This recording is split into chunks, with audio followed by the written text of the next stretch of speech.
Welcome to మా తులసి పూజ home vlogs. ఈరోజైతే Sunday vlog అండి. చిన్న వ్లాగ్ అయితే తీశాను. నేనైతే సండే రోజు ఏమేమి వంటలు చేశానో మీకు చూపిస్తానండి. పొద్దున్నే లేవగానే నేనైతే పూరి చేసుకున్నానండి. పూరి చేసిన తర్వాత రైస్ అయితే వండుకున్నాను. ఇలా పొడి పొడిలాడుతూ వండుకున్నానండి. రైస్ అనేది ఇలా నీళ్ళు అనేది ఉంచకుండా సరేసరి పెట్టుకుంటానండి. పొడి పొడిలాడుతూ బాగా వస్తుందన్నమాట రైస్ అనేది. కేజీన్నర మటన్ తెచ్చాడండి. అది కట్ చేసుకున్నాను. కట్ చేసుకొని ఆల్రెడీ మసాలా పెట్టుకొని స్టవ్ మీద పెట్టుకున్నానండి. 3 కేజీల ఫిష్ కూడా తెచ్చాడు. ఇలాగా మటన్ ముక్కలు అయితే ఉడికిపోతున్నాయండి. ఎప్పుడైనా కానీ కుక్కర్లో అయితే తొందరగా ఉడుకుతుందండి. ఇలా ఎక్కువ క్వాంటిటీలో చేసేటప్పుడు ఒక చిన్న టిప్ చెప్తానండి. ఆ టిప్తో అయితే కనుక మటన్ అయితే చాలా ఈజీగా ఉడుకుతుంది. ఎలాంటి మటన్ అయినా కూడా చాలా బాగా ఉడుకుతుంది అనమాట. ఇలా కొబ్బరి చిప్ప ఉంటుంది కదండి, కొద్దిగా కొబ్బరి చిప్పను నీట్గా వాష్ చేసుకొని ఇందులోకి వేసుకోండి. ఉడికేటప్పుడు వేసుకోండి, తొందరగా ఉడుకుతుంది. టేస్ట్ కూడా చాలా బాగుంటుందండి. ఈ టిప్పు మీకు ఉపయోగపడితే కనుక ఒకసారి ఎప్పుడైనా మటన్ ఉడకనప్పుడు ఇలా ట్రై చేయండి.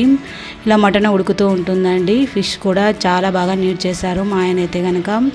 ఒక 4-5 టైమ్స్ సాల్ట్ రాగిపిండి అంతా వేసి నీట్గా వాష్ చేసి పెట్టుకున్నాను. తర్వాత ఇలా ఫిష్ కర్రీ చేయడానికి నేను రెడీ చేస్తున్నానండి. 3 టేబుల్ స్పూన్ల ఆయిల్ వేసాను.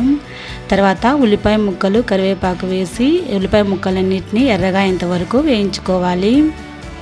సండే అయినా కూడా ఆడవాళ్ళకి ఎలాంటి రెస్ట్ ఉండదండి, ఇంకా ఎక్కువగానే పని ఉంటుంది. ఈ సండే రోజు అయితే కనుక మా అమ్మ తమ్ముడు వస్తున్నారని ఇన్ని ఐటమ్స్ తెచ్చారండి మా ఆయన అయితే కనుక. మీరు కూడా అంతేనా అండి? మీ పుట్టింటోళ్ళు వస్తున్నారంటే ఎక్కువ ఐటమ్స్తో చేస్తారండి? మా పుట్టింటోళ్ళే అని కాదండి, ఏ రిలేటివ్స్ వచ్చినా కూడా నేను ఎంతో చక్కగా చూసుకుంటాను. వాళ్ళకి కావలసినవి కావాలన్నవి అన్నీ కూడా రెడీ చేసి పెడతానండి. నేనైతే కనుక పుట్టింటోళ్ళే అని కాదు, ఏ రిలేటివ్స్ వచ్చినా కూడా నేను ఇలాగే ప్రిపేర్ చేస్తానన్నమాట. ఉల్లిపాయ ముక్కలన్నీ వేగిన తర్వాత కొబ్బరి పేస్ట్ని వేస్తున్నానండి. కొబ్బరి పేస్టులోకి ఉల్లిపాయలు, కొత్తిమీర, అల్లం, వెల్లుల్లి అవన్నీ కలిపి పేస్ట్ లాగా చేసుకొని ఆ పేస్ట్ అంతా వేసుకున్నానండి. ఉప్పు, పసుపు, కారము, చింతపండు పులుసు వేసుకొని తగినన్ని నీళ్ళు వేసుకోవాలి. మేము ఎప్పుడూ కూడా చింతపండు పులుసు అనేది చాలా పుల్లగా తింటామండి, అందుకే పులుపు అనేది ఎక్కువగానే వేస్తాను. ఇలా మూత పెట్టుకొని 15 నిమిషాల పాటు ఉడికించడమే. పూరీలు కూడా పొద్దున్నే ప్రిపేర్ చేశానండి. చూడండి, మటన్ ముక్కలు అనేది చాలా సాఫ్ట్గా ఉడికిపోయాయి. మటన్ కర్రీ అనేది రెడీ అయిపోయింది. ఎప్పుడైనా ఆ టిప్ ఉపయోగించి ప్రిపేర్ చేయండి మీరు కూడాను. 15 నిమిషాల పాటు ఇలా పులుసు అంతా ఉడికిన తర్వాత చేప ముక్కలన్నీ వేసుకోవాలండి.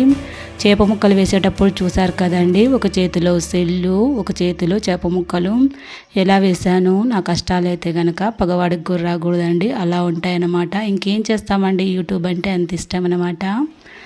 ఇలాగా చేప ముక్కలన్నీ కూడా వేసిన తర్వాత 10 నిమిషాల పాటు ఉడికించండి. ఈ రైస్ అయితే కనుక కుక్కకు, ఆవుకు, పిల్లలకు అండి రైస్ సపరేట్ చేస్తానన్నమాట వాటన్నిటికీను. చూసారు కదండి, చూస్తుంటే నోరు ఊరుతుంది కదా. మటన్ ముక్కలన్నీ కూడా చాలా బాగా చక్కగా ఉడికాయి. ఇలా రెడీ చేసుకున్న మటన్ ముక్కలన్నిటినీ కూడా పూరీలోకి తింటే చాలా టేస్టీగా ఉందండి. నేనే తింటున్నానండి, చాలా టేస్టీగా వచ్చింది కర్రీ అనేది. తర్వాత ఫిష్ కర్రీ కూడా రెడీ అయిపోయింది. చూడండి, చూడడానికి ఎమ్మీగా ఉంది కదా. రాయలసీమ ఫేమస్ అండి, చాలా టేస్టీగా ఉంటాయి మా రాయలసీమ వంటలన్నీ కూడాను.